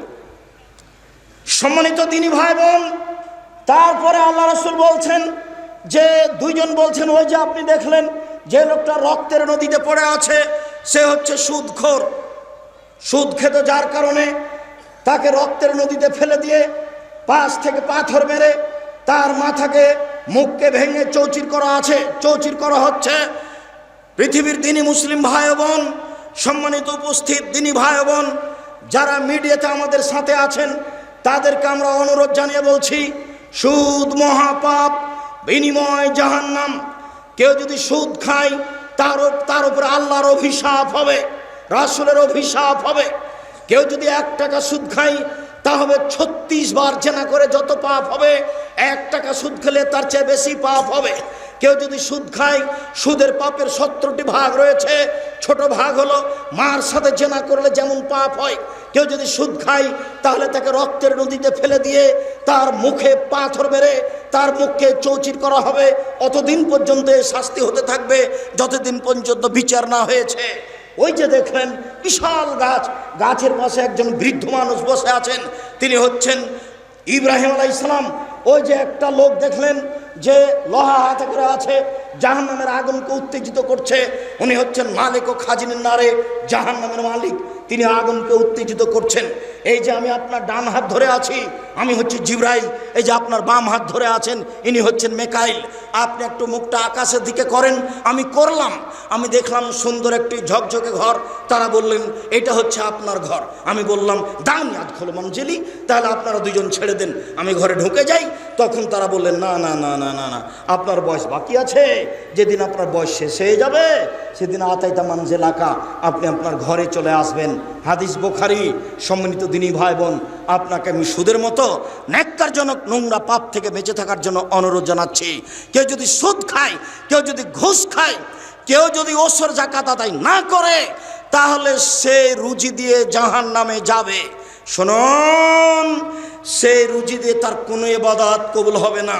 ওই যে লোকটা বিদেশে আছে, হাত তুলে দোয়া করছে, হাত তুলে দোয়া কবুল হয়, হাত তুলে দোয়া করছে। আল্লাহ রাসূল বলছেন যে কি করে দোয়া কবুল হবে? তার খাদ্য আছে হারাম, তার পোশাক আছে হারাম, তার পানি হচ্ছে হারাম, তার জীবিকা নির্বাহ হারাম। আন্না ইস্তাজাবুলাহু, তার দোয়া কি করে কবুল হতে পারে? তার দোয়া কবুল হবে না, আপনার কোনো ইবাদত কবুল হবে না। লায়াত খুলল জান্নাতে জাসাদুন গুজিবিল হারাম, ওই শরীর জান্নাতে যাবে না যে শরীর হারাম উপায়ে বড় হয়। রাসূল সাল্লাল্লাহু আলাইহি ওয়াসাল্লাম বলছেন, কুল্লু লাহমিন নাবাতা মিনাস সাওত কানাতি নার আওলা বিহি, যে শরীর হারাম উপায়ে বাড়ে তার জন্য জাহান্নাম যথেষ্ট। সম্মানিত দিনী ভাই বোন, সুদ খেয়ে ছেলে মেয়েকে লালন পালন করিয়েন না, ব্যাংক থেকে লোন নিয়ে ছেলে মেয়েকে লালন পালন করিয়েন না। আমি আপনার কাছের ভাই, আমি আপনার দিনী ভাই, আপনাকে বিনীত অনুরোধ জানাচ্ছি। উপস্থিত বৈঠকের দিনী মুসলিম বোন, এই ছেলে থামো। 4টা কাজ করেন, জান্নাতের সব দরজা খোলা। উপস্থিত বৈঠকের দিনী মুসলিম বোন চলে গেছেন নাকি? ঢং ঢং করে এসেছেন, ঢং ঢং করে চলে গেলেন। দেবরের সাথে এসেছেন, গল্প করতে করতে আবার গল্প করতে করতে চলে যাচ্ছেন। স্বভাব কেন এত খারাপ আপনার? স্বভাব কেন এমন? আপনি মহিলা মানুষ, লজ্জা করতে পারেন না? একবারে নিজেকে ঢেকে রাখবেন, যা হবে হবে। নিজেকে গুটিয়ে রাখবেন, যা হবে হবে। নিজেকে শক্ত করতে শিখুন। সবচেয়ে বড় মুজাহিদ ওই যে আত্মার বিরুদ্ধে জিহাদ করতে পারে। দেবরের পাশে বসে গল্প করতে হবে না, তাতে আমি রাজি নই। দেবরকে খেতে দেবো এ কথাই ঠিক, দেবরের কাজ করবে এ কথাই ঠিক, সম্ভবপর জীবন বাজি রেখে আড়ে থেকে কাজ করবে এ কথাও ঠিক। সারা গ্রামের সবাই আমার চাচা নয়, ভুল হিসাব। সারা গ্রামের সবাই আমার বাপ নয়, ভুল হিসাব। সারা গ্রামের সবাই আমার ভাই নয়, ভুল হিসাব। নিজেকে গুটিয়ে রাখতে হবে এ কথাই ঠিক, নিজেকে গুটিয়ে রাখতে হবে এ কথাই ঠিক। তারা জান্নাত লাভ করা যাবে না। 4টা কাজ করেন, জান্নাতের সব দরজা খোলা। 4টা কাজ করেন, জান্নাতের সব দরজা খোলা। 1, 5 ওয়াক্ত সালাত। 2, রমজান মাসের রোজা, এই যে আসছে কদিন পরে। 3, স্বামীকে মেনে চলা। 4, জেনায় লিপ্ত না হওয়া। এই 4টা কাজ করলে জান্নাতের সব দরজা খোলা, যেটা দিয়ে ইচ্ছা সেটা ঢোকেন। আব্দুর রাজ্জাক সাহেব, থামেন থামেন থামেন থামেন। আপনার 2টা মেনে চলি, 5 ওয়াক্ত সালাত আদায় করি, রমজান মাসে সিয়াম পালন করি, স্বামীর কথা মেনে চলতে পারি না। ও গালি দেয়, ওর মুখ খারাপ, ও গালি দেখ, ও মুখ খারাপ করুক, তবু আপনি ধৈর্য ধারণ করেন, ভালো হবে। তিতা লাগুক মিঠা লাগুক, স্বামীকে মেনে চলেন, ভালো হবে। একে বাদ দিয়ে অন্য জায়গায় গেলে ও যে ভালো হবে তা কি করে বলা যেতে পারে? শুনুন, কখনো 1 গ্লাস পানি চাইলে গিলাসটা এভাবে রেখে দিয়ে মুখটা ভারী করে এভাবে চলে যাবেন না, তখন আর ইবাদত কবুল হবে না। 7 দিন 8 দিন পার হচ্ছে, মাস পার হচ্ছে, স্বামীর সাথে কথা চলে না, কথা বন্ধ আছে। বেটিকে খাদ্য দিয়ে পাঠান, রুটি দিয়ে পাঠান, বেটাকে দিয়ে পাঠান, বৌমাকে দিয়ে পাঠান, নিচে যান না, এরকম জীবন চলবে না। এখনই গিয়ে তার হাত ধরে ক্ষমা নিয়ে সংসার সুন্দর করতে হবে। শেষ পর্যন্ত যদি আমার অনুরোধ রক্ষা না করতে পারেন, তাহলে খোলা তালাক করে পৃথক হয়ে যান, আপনিও বাঁচেন, সেও বাঁচুক।